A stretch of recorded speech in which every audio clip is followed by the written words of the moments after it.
안녕하세요. 생활 속 숨겨진 과학을 찾아 파헤치는 YTN 사이언스 통의 고유경입니다. 지금 여러분의 귀에는 어떤 소리가 들리시나요? 소리란 공기의 파동을 통해 사람의 고막에 전달된 물체의 진동을 말하는데요. 오늘은 우리가 자주 듣는 소리의 특징부터 소리가 우리에게 어떤 영향을 주고 또 그 안에 어떤 비밀이 숨겨져 있는지 사이언스 통에서 함께 살펴보겠습니다.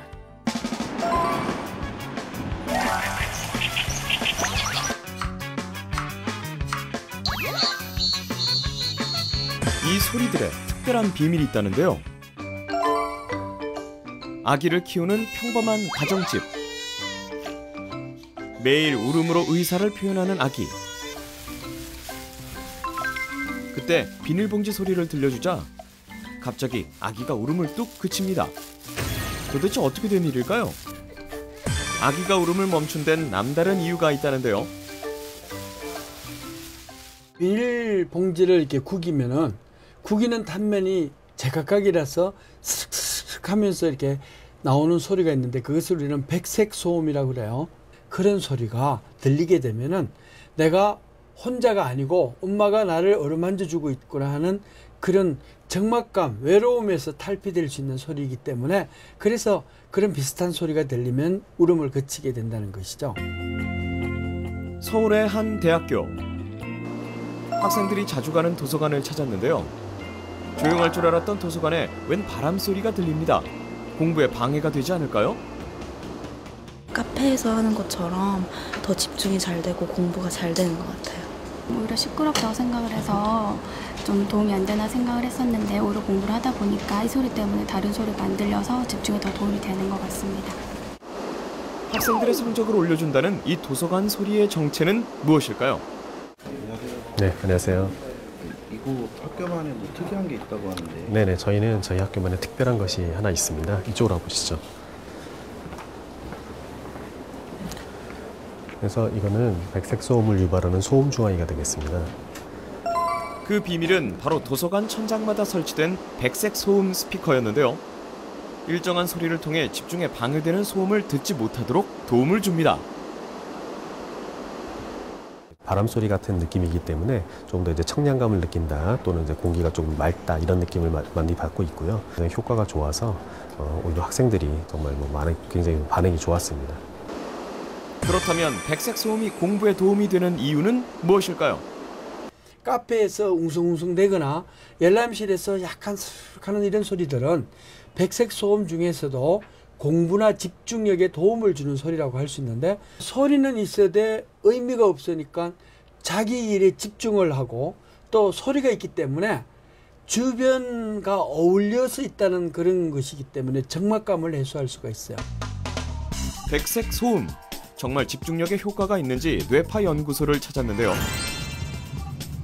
소음이 없을 경우의 뇌파와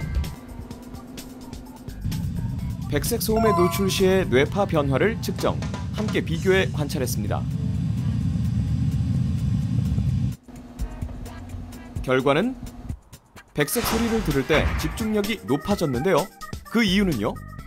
백색 소음을 듣지 않았을 때는 지금 보시면 14에서 15 내외 정도로 정상 범위지만 꽤 높은 수치를 나타내고 있죠.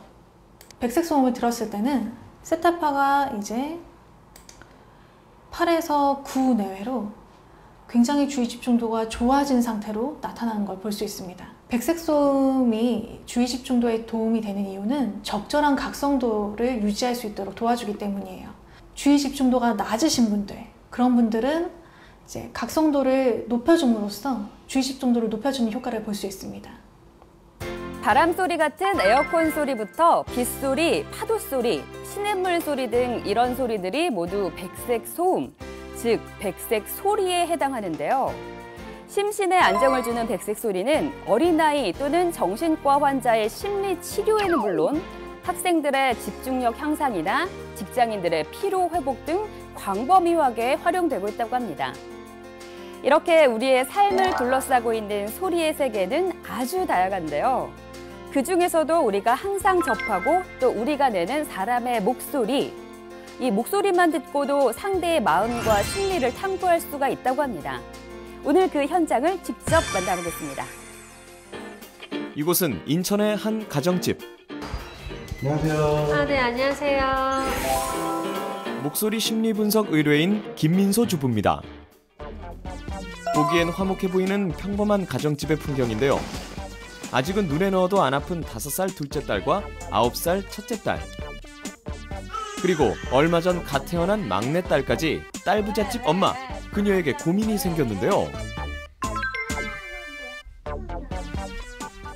제가 이제 출산한 지 얼마 안 돼서 큰아이하고 좀 다툼이 생기더라고요. 아이가 작은데 자꾸 안으려고 해서 위험하다, 하지 말아라. 이러다 보니까 자꾸 말다툼이 되더라고요, 저하고. 그래서 이제 큰아이의 심리 상태를 좀 알아보고 싶어서 의뢰하게 됐어요. 평소 막내 동생을 끔찍하게 여기는 첫째 딸 채원이. 예뻐서 그러는 거야, 아니면? 갓난아기 동생이 울면 가장 먼저 달려가 보호하려는 의젓한 큰언니인데요. 동생을 달래주려 안아보지만 엄마가 보기엔 불안불안. 야, 위험해! 위험해. 그거 안 오면 안 돼. 응? 안 오면 안 된다고. 위험하다고. 애기 달라고. 주라고. 나중에 해, 나중에 크면. 싫어. 왜? 나중에 안 와. 싫다고. 급기야 동생을 엄마 몰래 안아버린 첫째 딸. 태연아, 이렇게 하면 애기 다친단 말이야, 알았지? 응? 조금 더 크면 하자. 응? 알았어? 삐졌어? 삐지지 마. 엄마 말이 서운했는지 단단히 토라져버린 채원이. 채원이도 아직은 어린 나이인데 꽤 스트레스를 받는 듯합니다. 엄마가 아기를 안지 말라 해서요. 아기를 안을 때 제일 많이 싸워요. 그래서 아이의 목소리를 통해 심리 분석 개시.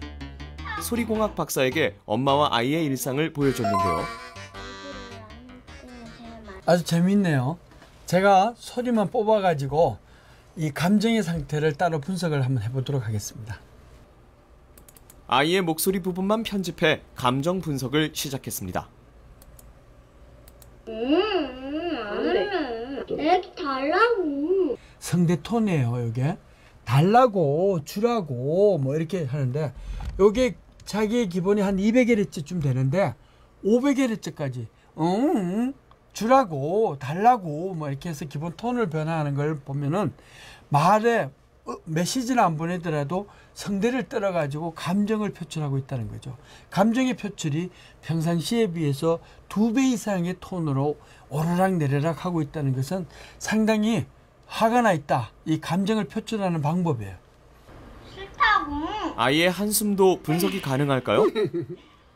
이제 하지 말아라 하면은 이런 식으로 조금 하더라고요. 그래서 이제 마음은 아는데 이쁘니까 자꾸 안으려고 하는 마음은 아는데 그래도 이제 애기다 보니까 제가 이제 하지 말아라 자꾸 반복하다 보니까 자꾸 싸움이 되는 것 같더라고요, 저하고. 한숨을 쉬는 목소리 톤에 어떤 심리가 담겨 있을까요? 여기 보시면 위험해. 예, 숨 쉬는 소리가 들려요. 봐요.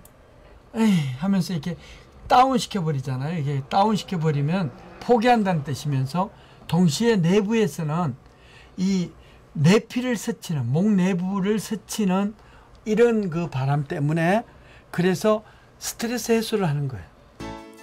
오늘 소리의 다양한 역할과 특징, 그리고 사람의 소리를 통한 심리 분석까지 잘 살펴봤습니다. 여러분들을 행복하게 하는 소리는 어떤 소리인가요? 방송 보시고 누군가에게 감동을 주고 행복을 줄 수 있는 소리를 오늘부터 하나씩 찾아보시는 건 어떨까요? 아름다운 소리만이 가득하길 바라면서 생활 속 과학을 파헤쳐보는 사이언스통, 다음 시간에 뵙겠습니다. 안녕히 계세요.